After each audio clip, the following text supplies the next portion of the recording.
नमस्कार. सध्या कांद्याला बाजारभाव काय आहे? नाही ना कांद्याचं. तर तुम्ही कांदा काढण्यासाठी मजूर पुरवता, एकरी काय बाजारभाव घेता? एकरी एकरी पण माणसंच पुरत नाही. अशा माणसंच पुरत नाही. शेतकरी काय शेतकरी काय भाव म्हणतो, तुम्ही काय भाव सांगता? शेतकरी मग म्हणतो 18-19,000 20,000 पर्यंत घ्या, पण आमचे कांदे काढून द्या. एवढी लेबरच पुरत नाही. तुम्ही लेबर कुठून आणता? लेबर आमचीच येत आहेत, बीडवरून येत आहेत, काही नगर भागामधून येत आहेत. आता कांद्याचे बाजारभाव पडलेले आहेत, टोमॅटोला देखील बाजारभाव नाही. शेतकरी खूप अडचणीमध्ये आलेला आहे. बरोबर. तरकारीचे पण बाजारभाव डाऊन झालेले आहेत. काय सरकारकडून काय अपेक्षा आहे? सरकारकडून अपेक्षा हीच आहे, कांद्याला बाजार द्यावा शेतकऱ्यांना, टमाट्याला बी मार्केट वाढावा. शेतकरी लॉस असलं तर आपलं सरकार जर त्याचा विचार करावा, ही सरकारला विनंती आहे.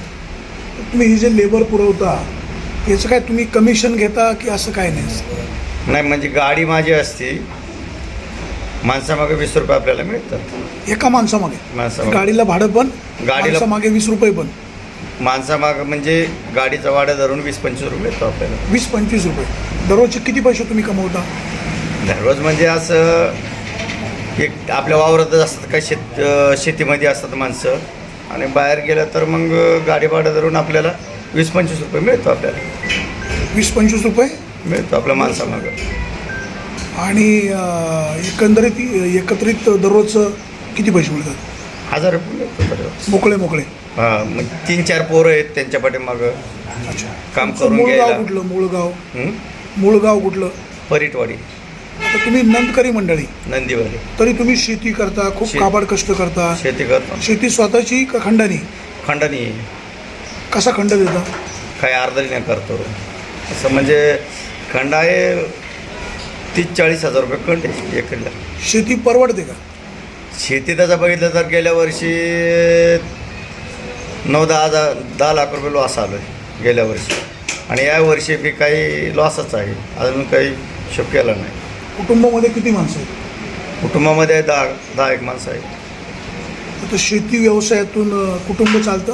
कुटुंब चालतं तसं, म्हणजे शेतीमध्ये आणि मजूरदाराच्या ह्याच्यामध्ये, लेबरच्या ह्याच्यामध्ये. गावाकडे कोण कोण असतं? गाव विमा आमचं पुढंच नाही, काही इथंच आहे सगळं. इकडेच?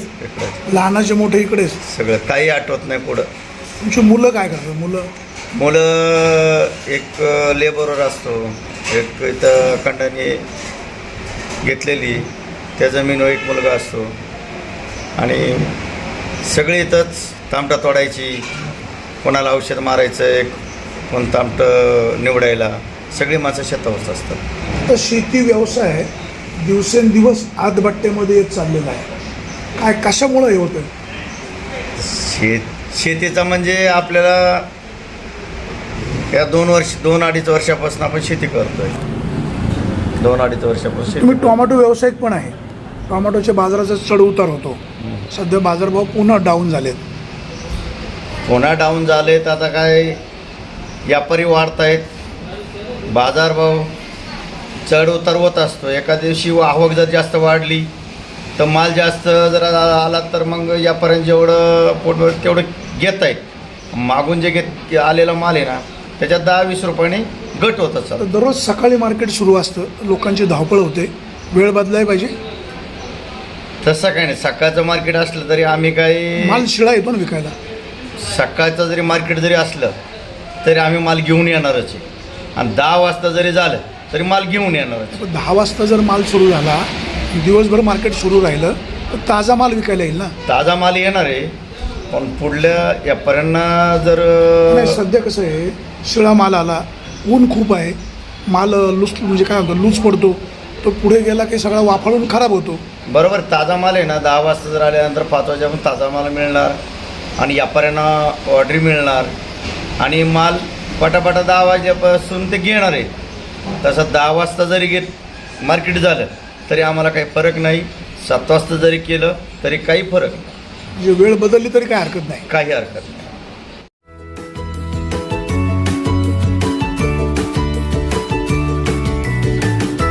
बातम्या शेतीच्या,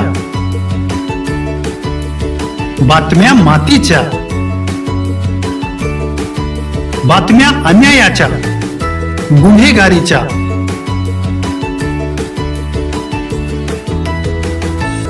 राजकारणाच्या आणि समाजकारणाच्या, शोषणाविरुद्ध बुलंद आवाज, जनसामान्यांच्या हुंकाराची गाज, सत्कार्याला प्रोत्साहन, दुष्कृत्याला अनुशासन, निर्भीड, निस्पृह, सडेतोड, बेधडक आणि रोखटोक म्हणजेच विघ्नहर टाइम्स. शोध बातमीचा, ध्यास सत्याचा. आपलं चॅनल, आपली बातमी. सबस्क्राईब तर कराच, पण बेल आयकॉनवर क्लिक करायलाही विसरू नका.